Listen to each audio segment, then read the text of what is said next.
Dear student, Assalamu alaikum warahmatullah. Welcome to my channel English Excel Academy. I hope you are well by the grace of Allah. I am also fine by the grace of Allah. Ala kulli hal. Dear student, আজ আমি তোমাদের জন্য গ্রামারের অত্যন্ত একটি গুরুত্বপূর্ণ বিষয় right form verb তোমাদের সামনে নিয়ে এসেছি। তোমরা জানো যে রাইট ফর্ম ভার্ব তোমাদের জন্য একটু কঠিন লাগে, কিন্তু আমি যেভাবে তোমাদের ক্লাস করাবো আই হোপ এই ক্লাস করার পরে এই যে প্রবলেম ফেস করছিলে তোমরা কঠিন লাগে, এই কঠিন লাগাটা আর থাকবে না। আমরা প্র্যাকটিক্যালি কিভাবে সলভ করা যায় সেটা আলোচনা করব। যারা আমার চ্যানেলে আসছো, যারা নতুন এসেছো তারা সাবস্ক্রাইব করবে, আর যারা নতুন ফেসবুক পেজে এসেছো তারা আমার ফেসবুক পেজটাকে ফলো করে দিয়ে রাখবে। ও যদি ভালো লাগে লাইক কমেন্ট শেয়ার করবে, অন্যদেরকেও দেখার সুযোগ করে দেবে। ডিয়ার স্টুডেন্ট, আমি তোমাদের জন্য যে বিষয়টা সিলেক্ট করেছি, আমি এর আগে একটা ক্লাস দিয়েছি অলরেডি, আজকে দ্বিতীয় ক্লাস নিয়ে হাজিরই হয়েছি। আজকে আমি 2 থেকে 3টা নোট তোমাদের জন্য করব বা দিব। তোমরা ডায়েরি অথবা নোটবুক নিয়ে বসে পড়ো, তোমরা লিখবে। চট্টগ্রাম বোর্ডে 2016 সালে এসেছিল একটি প্রশ্ন আমরা সলভ করব। এই প্রশ্ন সলভ করার ভিতরেই আমরা নোট করে ফেলব। তোমরা খাতা কলম নিয়ে রেডি হয়ে যাও। Dear student, right form verb তোমাদের কাছে যত কঠিনই লাগুক এই ক্লাসের মাধ্যমে এটাকে সহজ করে নেব। দেখো, প্রথমে তোমাদেরকে আমি বলছি, বক্স আমাদের দেয় একটা। এই বক্সে 10টা বক্স থাকে। এই 10টা বক্সে 10টা ওয়ার্ড থাকবে। 10টা ওয়ার্ডের কোনোটা ডাবল ব্যবহার হতে পারে, কোনোটা 3বার ট্রিপল ব্যবহার হতে পারে, আবার একটাই ব্যবহার হতে পারে, আবার এমনই শব্দ বা ওয়ার্ড দিবে বক্সের মধ্যে যেটা ব্যবহার নেই এই প্যাসেজের ভিতরে। আমাদের প্রথম কাজকে, যেহেতু ইংরেজি আমাদের সেকেন্ড ল্যাঙ্গুয়েজ আমাদের দেশের জন্য, আমাদের ফার্স্ট ল্যাঙ্গুয়েজ বাংলা, তাহলে আমাদের অন্য কোনো ভাষায় যখন আমরা পড়াশোনা করব, অন্য ভাষায় যখন আমরা সলভ করার চেষ্টা করব, তখন এটিকে আমাদের ভাষায় আগে কনভার্ট করে নেব। যদি আমরা আমাদের ভাষায় কনভার্ট বা ট্রান্সলেট করে নিতে পারি, আমরা বাংলা করে নিতে পারি, দেখবো এটা খুব ইজি হয়। যে কোনো প্রশ্ন ইংরেজির দেখবে যে খুব সহজেই তোমরা সলভ করে ফেলতেছো। তাহলে চলো আমরা প্রশ্নটা দেখে নিই। তোমরা এই যে প্যাসেজটা দেখেছো, প্রথমেই বক্সের শব্দগুলোর অর্থ আইডেন্টিফাই করা। প্রথমে দেখো কালেক্ট মানে আমরা জানি সংগ্রহ করা, আন্ডারস্ট্যান্ড মানে বোঝা, মেমোরাইজ মানে মুখস্থ করা, অ্যাপ্রোচ মানে এগিয়ে আসা, কাছে আসা, নেগলেক্ট মানে অবহেলা করা, রিড মানে পড়া, প্রিপেয়ার মানে প্রস্তুত করা, থিঙ্ক মানে চিন্তা করা। শব্দগুলোর অর্থ জেনে নিলাম। এরপরে তোমাদের যে প্যাসেজটা দেয়া আছে, তোমরা একটু ট্রাই করো তো, ভিডিওটা একটু পজ করে দিয়ে নিজে ট্রাই করো তো যে বক্সের শব্দগুলো দিয়ে এই প্যাসেজটা ফিল আপ করতে পারো কিনা, তারপরে আবার ভিডিওতে ফিরে আসো। এবার চলো, নিশ্চয়ই তোমরা অনেকে পেরেছো এটা। চলো প্রথমেই আমরা বক্সের শব্দগুলোর অর্থ জানলাম। এবার দ্বিতীয় কাজ হচ্ছে আমাদের প্যাসেজটির অর্থ জেনে নেওয়া। দেখো, আমি একটু অর্থ বলে দিচ্ছি। মেনি স্টুডেন্টস, অনেক স্টুডেন্ট, ছাত্রছাত্রী, দেয়ার স্টাডিজ তাদের পড়াশোনা, ফ্রম দ্য ভেরি বিগিনিং শুরু থেকে, অফ দ্য ইয়ার বছরের শুরু থেকে। কি হতে পারে আমরা পড়ে দেখতেছি।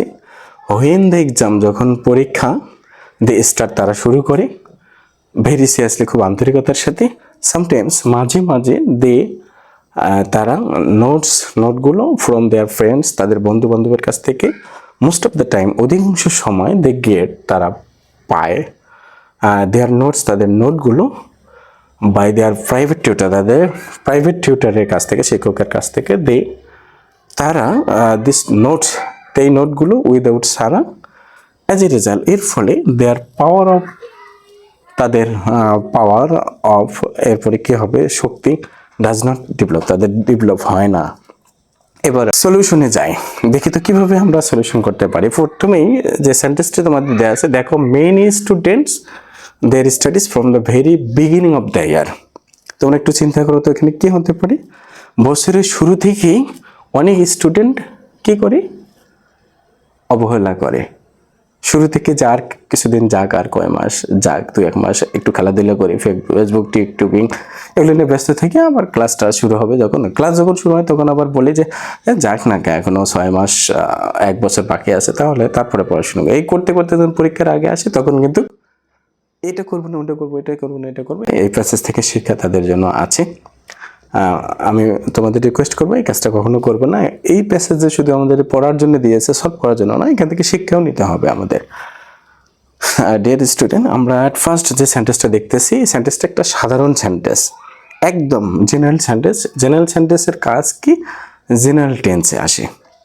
জেনারেল সেন্টেন্স একদম সাধারণ যে সেন্টেন্সগুলো প্রেজেন্ট ইনডিফিনিট টেন্সে করতে হয়। তাহলে প্রেজেন্ট ইনডিফিনিট টেন্সের আমাদের কাজ কি? প্রেজেন্ট ইনডিফিনিট টেন্স আমি টেন্স নিয়ে একটা ক্লাস দিয়েছি, তোমরা টেন্সের ক্লাসটা আগে করে আসবে আমার চ্যানেলে। তারপরে দেখো আমরা এই যে সেন্টেন্সটি আমাদের পেয়েছি, এই সেন্টেন্সটির প্রথমে ভার্ব সাবজেক্ট আছে, মেনি স্টুডেন্টস ভার্ব নেই। ভার্ব আমরা জানি প্রেজেন্ট ইনডিফিনিট টেন্সের ভার্ব প্রেজেন্ট ফর্ম হয়, এর ভিতরে কোনো অক্সিল ভার্ব থাকে না, হাবোধক সেন্টেন্স। এটা একটা হাবোধক সেন্টেন্স, কোনো অক্সিল ভার্ব থাকবে এটা প্রেজেন্ট ইনডিফিনিট টেন্সে। তাহলে আমরা জানতে পারলাম যে প্রেজেন্ট ইনডিফিনিট টেন্সের প্রেজেন্ট ফর্ম হবে। তাহলে মেনি স্টুডেন্টস, অনেক স্টুডেন্ট কি করে? অবহেলা করে। দেখো তো অবহেলা করে ইংরেজি আমরা কোথায় ছিল? নেগলেক্ট। যে ঠিক ধরেছো, নেগলেক্ট, অবহেলা করে। প্রেজেন্ট ইনডিফিনিট টেন্সের পাওয়ার পরপরই আমাদের যে কাজটা হবে সেই কাজটা হলো আমরা দেখব সাবজেক্টটা, সাবজেক্ট দেখার বিষয়। সাবজেক্ট যদি কখনো প্রেজেন্ট ইনডিফিনিটের সাবজেক্টটা যদি কখনো দেখছো যে থার্ড পারসন হয়েছে, থার্ড পারসন, এবং শুধু থার্ড পারসন দেখলে হবে না, এর সাথে দেখবা যে সিঙ্গুলার হয়েছে কিনা, সিঙ্গুলার হয়েছে কিনা। আচ্ছা, কোনো প্রেজেন্ট ইনডিফিনিট সেন্টেন্সের সাবজেক্ট যদি থার্ড পারসন সিঙ্গুলার নাম্বার হয়, আমরা তো জানি ওই সেন্টেন্সের যে মূল ভার্বের সাথে এসিএস যোগ হয়। তোমরা আজকে একটা রুল, প্রথম রুল আমরা আজকের ক্লাসে, subject third person singular number হলে ভার্বের শেষে এসইএস হবে। এই দুইটা হলে ভার্ব প্লাস এস অথবা এস, এটা একটা নোট করে নাও তোমরা। তাহলে আমাদের আজকের রুলে প্রথম নাম্বার হচ্ছে প্রেজেন্ট ইনডিফিনিট টেন্স স্পেলিং। আমরা সাবজেক্টের দিকে খেয়াল করবো, সাবজেক্ট কি অবস্থায় আছে। যদি থার্ড পারসন আমরা জানি আই, উই আর ইউ বাদ দিয়ে বাকি সব থার্ড পারসন। এই থার্ড পারসনগুলোর সাবজেক্টে যদি সিঙ্গুলার দেখি তাহলে ভার্বের শেষে এসিএস দেবো। দেখো দেখো না এই নেগলেক্টের সাথে এসিএস হবে কি না, আমরা একটু ট্রাই করি। দেখো মেনি স্টুডেন্টস, মেনি বলতে অনেক, এখানে আমরা ফেল মেরে গেলাম যে এটা সিঙ্গুলার নয়, থার্ড পারসন ঠিক আছে। Many students I, we are you এর মধ্যে নেই, অতএব এটা থার্ড পারসন, সিঙ্গুলার মধ্যে এটা পড়লো না। দেখো নাউনের শেষে এসিএস থাকলে সেটা আবার থার্ড পারসন প্লুরাল হয়ে যায়। তাহলে মেনি স্টুডেন্টস নেগলেক্টস, জাস্ট খালি নেগলেক্ট, নেগলেক্টই হবে। এটা আমরা পেয়ে গেলাম যে এটা নেগলেক্ট হয়ে গেল। এরপরে আমাদের দ্বিতীয় সেন্টেন্সটা আমরা একটু খেয়াল করো। হোয়েন দ্য এক্সাম, যখন পরীক্ষাটি কি করে আসে, কামের দেখো একটা সিনোনিম আমাদের এখানে ব্যবহার করা আছে। দেখো আসে ইংরেজি, দেখো তো কারেক্ট সংগ্রহ করা, এগিয়ে আসার ইংরেজি কোথায় আছে? এজিয়ে, অ্যাপ্রোচ। অ্যাপ্রোচ মানে এগিয়ে আসা, কাছে আসা, নিকটে আসা। যখন আমাদের পরীক্ষাটি নিকটে আসে তাহলে অ্যাপ্রোচ আমরা এখানে দেব। এখন দেখো তো আগের যে নিয়মটা তোমাদের বললাম যে যখনই প্রেজেন্ট ইনডিফিনিট টেন্স হবে, এটা একটা প্রেজেন্ট ইনডিফিনিট টেন্স, সাধারণ একটা সেন্টেন্স বুঝিয়েছি। যখনই আমরা প্রেজেন্ট ইনডিফিনিট পারলাম তখন কি করতে হবে? থার্ড পারসন সিঙ্গুলার নাম্বার আছে কিনা সাবজেক্টটা খেয়াল করতে হবে। হোয়েন দ্য এক্সাম, এখানে এক্সাম হচ্ছে সাবজেক্ট, অবশ্যই থার্ড পারসন কোনো বিষয় যখন সাবজেক্টের জায়গায় আসে তখন এটা থার্ড পারসন হয়। এরপরে এটা সিঙ্গুলার কিনা দেখো তো, এক্সাম একটা বিষয়, সবসময় এক্সামটা কি হবে? সিঙ্গুলার হবে। কোনো বিষয় সাধারণত সিঙ্গুলারই হয়ে থাকে, এক্সাম আমরা বললাম সিঙ্গুলার। তাহলে এটার সাথে মিলে গেল আমাদের present indefinite tense, subject third person এবং সিঙ্গুলার হয়ে গেছে। তখন ভার্বের শেষে এস এস দেবে। তখন আমরা কি করব? এর সাথে ইএস যুক্ত হবে। দেখো এস অথবা ইএস যুক্ত হবে। এই এস অথবা ইএস এর কোথায় কোনটা বসাবো আমরা এটা জানি, অনেকে যাদের জানা নেই আমি তাদের বলছি। কোনো ভার্বের শেষে দেখো, ভার্বের শেষে যদি কখনো তোমরা এস পাও, ডাবল এস পাও, এস এইচ পাও, সিএইচ পাও, কিন্তু সিএস পেলেই যে এস ইএস হবে তা না, স এর মতো উচ্চারিত হয় কিনা, স এর মতো উচ্চারিত হয় কিনা সেটা দেখবা। এস এইচ সিএইচ, এরপরে আমরা দেব ও যদি পাও, আই যদি পাও, এক্স যদি পাও, এই কয়টা পেলে আমাদের ব্যবহার করতে হবে ইএস, আর বাকি সব জায়গাতেই এস ব্যবহার করতে হবে। Es, S S, S H, CH, ও আই, এক্স, এদের পরে ইএস ব্যবহার হবে, আর বাকি সব জায়গায় এস ব্যবহার হবে। দেখো তাহলে এক্সাম অ্যাপ্রোচের শেষে সিএইচ কিন্তু উচ্চারণ চয়ের মতো। কোনো সময় দেখবা যে চ হবে না, কয়ের মতো হবে, তখন কিন্তু ইয়েস হবে না, তখন এস হবে। তাহলে আমরা when the exam approaches they start, যখন পরীক্ষা কাছে আসে তারা কি করে, শুরু করে ভেরি সিরিয়াসলি। কি শুরু করে? পড়া শুরু করে। এই যে দেখো রিড মানে পড়া, এখানে আমরা রিড বসবে। তবে দেখো তো এটা সঠিক আছে কিনা। এবার একটি দ্বিতীয় নম্বর রুলে আমরা আসবো। এটা আমরা 1 নম্বর রুল দিলাম। এবার দ্বিতীয় নম্বর রুল তোমাদের বলে দিই। কোনো একটি সিম্পল সেন্টেন্সে যদি দুটি ভার্ব আসে, সিম্পল সেন্টেন্স আমরা জানি একটি সাবজেক্ট থাকবে, একটা ফাইনাইট ভার্ব থাকবে, কিন্তু তোমাদের এমন একটি সেন্টেন্স দিয়েছে যেটাতে দুটি ভার্ব এসে গেছে, তাহলে আমাদের কাজ হচ্ছে একটা মেইন ভার্ব রাখা ফাইনাইট ভার্ব হিসেবে, বাকিটাকে নন ফাইনাইট ভার্ব করতে হবে। আমরা নন ফাইনাইট ভার্বের 3টা রুল আমি আগের ক্লাসে বলে দিয়েছি, তোমরা আগের ক্লাসে করে আসবে। আমরা জানি এই রুল 3টার মধ্যে যেটা কি করে, দ্বিতীয় যে ভার্বটা আসে সাধারণত এই ভার্বটাতে 2+ ভার্বের আইএন প্রেজেন্ট ফর্ম হয়, অথবা আইএনজি হয়, অথবা ভার্বের পাস্ট পার্টিসিপল হয়। এখানে আমি তোমাদের বলে দিই, প্রায় সেন্টেন্সে এটা ঘটনা ঘটে যে দ্বিতীয় ভার্বটি যখন আমরা ঠিক করবো এটাতে আইএনজি যোগ হয়। আমরা জানি উদ্দেশ্য বোঝাইলেই কি হয়, 2+ ভার্বের অন হয়, এবং উদ্দেশ্য না বোঝালে ভার্বের সাথে আইএনজি হবে। তাহলে দিয়ে স্টার্ট, তারা শুরু করে রিডিং, পড়া ভেরি সিরিয়াসলি, খুব আন্তরিকতার সাথে। এবার আমরা দ্বিতীয় সেন্টেন্সটি কি, একই সিম্পল সেন্টেন্সে দুইটি ভার্ব থাকলে পরেরটা কি করব, হয় 2+ ভার্ব অন করব, অথবা ভার্বের সাথে আইএনজি করব। এটা অবশ্য আগের ক্লাসে তোমাদের দেখানো আছে, ভার্বের সাথে আইএনজি অথবা 2+ ভার্বের অন অথবা ভার্বের 3, ওখানে ওই ক্লাসটা করলে আরো সুন্দরভাবে জানতে পারবে। এবার পরের নিয়মটিতে আসো। সামটাইমস মাঝে মাঝে দে কি করে, নোটস ফ্রম দেয়ার ফ্রেন্ডস, তারা তাদের বন্ধুদের কাছ থেকে নোট কি করে সংগ্রহ করে। সংগ্রহ করে ইংরেজি কি আছে, এই যে কালেক্ট। তাহলে কালেক্ট, এখানে আমরা যদি কালেক্ট বসাই তাহলে আমাদের নিয়মটা কি, সামটাইমস। দেখো আমরা যদি সামটাইমস শব্দটা দেখি তাহলে এটাই আমরা বুঝবো যে কোন টেন্সের মধ্যে আছে। আমরা জানি কিছু অ্যাডভার্ব আছে, যে অ্যাডভার্বগুলো দেখলে আমরা প্রেজেন্ট ইন্ডিপেন্ডেন্ট টেন্সের দিকে সাধারণত যায়, সবসময়ই যে যাবে তা না। দেখো কি কি আমরা জানি, অলওয়েজ যদি কখনো থাকে এটা প্রেজেন্ট ইন্ডিপেন্ডেন্ট হয়। সামটাইমস এখানে লিখলাম, তারপর অকেশনালি, অকেশনালি যদি থাকে, অকেশনালি, এরপর নর্মালি, ডেইলি, তারপর রেগুলারলি,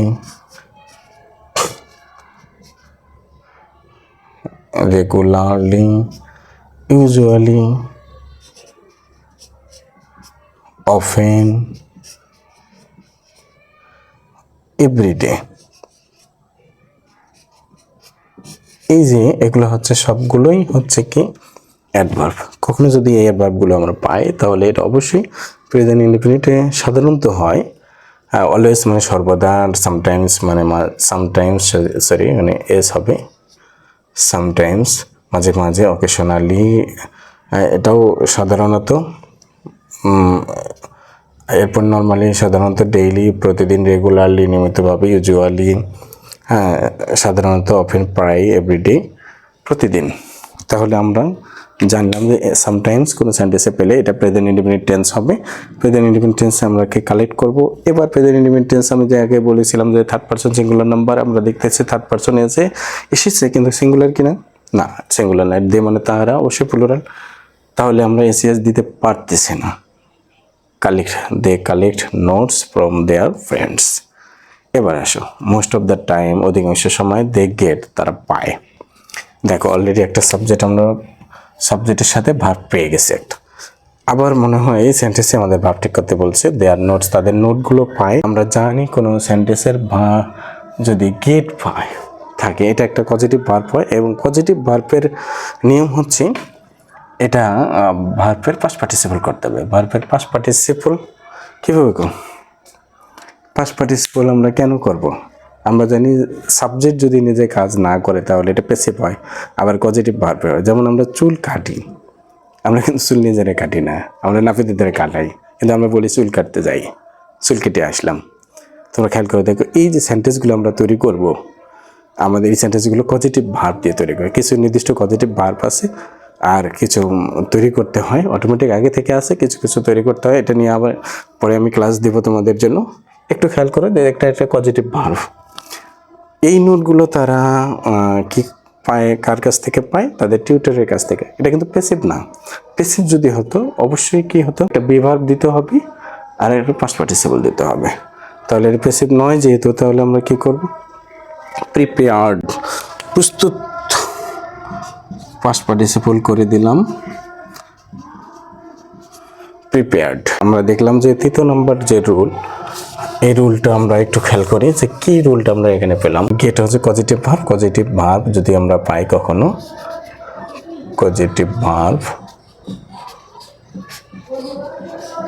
এরপরে ভার্বের অবশ্যই পাস্ট পার্টিসিপল হয়। তাহলে আমরা কি করলাম? দে গেট, তারা পায় দেয়ার নোট, তাদের নোটগুলো প্রিপেয়ার্ড, প্রস্তুত করা অবস্থায়। কাদের কাছ থেকে? বাই দেয়ার প্রাইভেট টিউটার্স, এই প্রাইভেট টিউটারের কাছ থেকে। এরপরে দেখো, their notes prepared by their private tutors গেল। এরপরের সেন্টেন্সটা কি? দে ড্যাশ দিস নোটস, তারা এই নোটগুলো কি করে? মুখস্থ করে। হ্যাঁ, এখানে হবে মেমোরাইজ। এই নোটগুলো যে পেলো সেগুলো মুখস্থ করে। এখানে থার্ড পারসন সিঙ্গুলার নাম্বার আছে কি? আছে থার্ড পারসন, কিন্তু সিঙ্গুলার নাম্বার নেই। অর্থাৎ মেমোরাইজে এসে যুক্ত হবে না। তারা সেই নোটগুলো মুখস্থ করে উইদাউট, আরেকটি নিয়ম আমরা পেয়ে গেছি, উইদাউট। কি উইদাউট? কি দেখো, উইদাউট একটি প্রিপোজিশন, উইদাউট একটা প্রিপোজিশন। আমরা জানি কোনো প্রিপোজিশন, তোমরা লিখে রাখো, কোনো জায়গায় যদি আমরা প্রিপোজিশন পাই, এই প্রিপোজিশনের পরে অবশ্যই থাকতে হবে নাউন। তাহলে তোমরা বলতে পারো, স্যার নাউন তো নাই কেন? ঠিক করতে দিচ্ছি তো ভার্ব, তাহলে আমরা নাউন কোথায় পাবো? হ্যাঁ, আমরা জানি যে কোনো নাউন যদি না থাকে, নাউন না থাকলে ভার্ব থাকলে ভার্বটাকে আমরা আইএনজি করে দেব। তাহলে প্রিপোজিশন আর লেখার দরকার নেই, প্রিপোজিশন প্লাস যদি ভার্ব থাকে সেটাকে আইএনজি করে দিলে সেটা নাউনের কাজ করে, এটা জিরান্টের কাজ করে। জিরান্ট তোমরা যারা জানো তারা বুঝতে পারবো। তাহলে ভার্বে যদি কখনো প্রিপোজিশন থেকে তারপরে আমাদের নাউন থাকার কথা, নাউন নেই কিছু ভার্ব দিছে, তাহলে তো বন্ধ করে না, চোখ বন্ধ করে দিও না, ভুল হতে পারে, অন্য জায়গায় কলম যেতে পারে। তাহলে কি ভার্বের সাথে আইএনজি করে দেব, তাহলে কি হবে? নাউনের কাজ করবে আর এটা আমাদের কারেক্ট হয়ে যাবে। তাহলে কি যে কোনো প্রিপোজিশন আমরা জানি, at, in, of, by, to, into, অনেক প্রিপোজিশন আছে। প্রিপোজিশনগুলো একটু মুখস্থ করে নিবা আলাদা করে। উইদাউটের পরে আমরা যে ভার্বটা বসাবো সেটা অবশ্যই আইএনজি যুক্ত হতে হবে। তা উইদাউট আন্ডারস্ট্যান্ড, তারা বুঝে নেয়, যে আমরা দেখি যে তার কি ছাড়া এটা মুখস্থ করে, বোঝা ছাড়া, আন্ডারস্ট্যান্ড। তাহলে আমরা এটাকে কি করব? আইএনজি করে দেব, আইএনজি করে দাও। উইদাউট আন্ডারস্ট্যান্ডিং, বোঝা ছাড়াই তারা এটা মুখস্থ করে। এর ফলে কি হয়? এই যে বুঝলো না, না বুঝে মুখস্থ করলো, কিছুক্ষণ পরে ভুলে যাবে, কিছুদিন পরে ভুলে যাবে, পরীক্ষার আগে আবার পড়তে হবে, আবার ভুলে যাবে, পরীক্ষার ভিতরে ভুলে যাবে, কি মনে হবে? এই জন্য আমাদের কখনো মুখস্থ করতে নেই। যা পড়বো বুঝে বুঝে পড়বো, যত বুঝে পড়বো তত তাড়াতাড়ি আমাদের পড়াটা হয়ে যাবে এবং মুখস্থ হয়ে যাবে, অনেক দিন ধরে থাকবে, আমাদের পরীক্ষা ভালো হবে, রেজাল্ট ভালো হবে। তাহলে এর ফলে কী হবে? দেয়ার পাওয়ার অফ, এই যে দেখো, আগের নিয়মটা আবার দেখো এসেছে।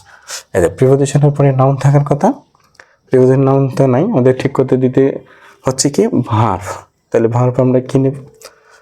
ভার্ব এখানে এই যে দেখো, থিঙ্ক, লাস্টেরটা একদম মিলে গেছে, থিঙ্কটা লাস্টে মিলে গেছে। এই থিঙ্কটা আমরা কি করব বলো তো? যে ধরতে পেরেছো যে আইএনজি করে দিতে হবে। কেন? এই যে একটা প্রিপোজিশনের পরে ভার্ব থাকলে ওটাকে আইএনজি করে দিতে হয়। তবে হ্যাঁ, একটা প্রিপোজিশন আছে তোমরা জানো, এই প্রিপোজিশনটি শুধু নাউনের আগেই বসে না, এটা ভার্বের আগেও বসে। যেহেতু ভার্বের আগে বসে, ও থাকলে কখনো প্রিপোজিশন করা যাবে না, কারণ ও একটা মারাত্মক একটা শব্দ। ও যদি থাকে ও আইনযুক্ত ভার্ব নেয় না, ও বলে যে আমি আইনযুক্ত নেব না, আমাকে ভার্বের প্রেজেন্ট ফর্ম করে দিতে হবে। ও একাই বিদ্রোহ করে, একাই সে কী করেছে, ভার্বের সাথে প্রেজেন্ট ফর্ম নিয়ে আসে। তো ঠিক আছে, সকলকে ধন্যবাদ। আজকের ক্লাসে পর্যন্ত। আমরা রুলগুলো ভালো করে জানলাম যে কয়টা, সেটা মেমোরাইজ করবো, আবার এটাকে রিভিশন দিব, বারবার দেখবো প্রয়োজন পদে। আর নিচে তোমাদের কোনো প্রবলেম ফেস করলে তোমরা নিচে কমেন্ট বক্সে লিখবে, আমি তোমাদের কমেন্টের উত্তর দেওয়ার চেষ্টা করবো ইনশাল্লাহ। অবশ্যই কমেন্টের উত্তর দেব। তোমরা আমার সাথে লেগে থাকবো, আমার চ্যানেলটির সাথে লেগে থাকবো। সকলকে ধন্যবাদ দিন। আজকের ক্লাস এখানে শেষ করছি।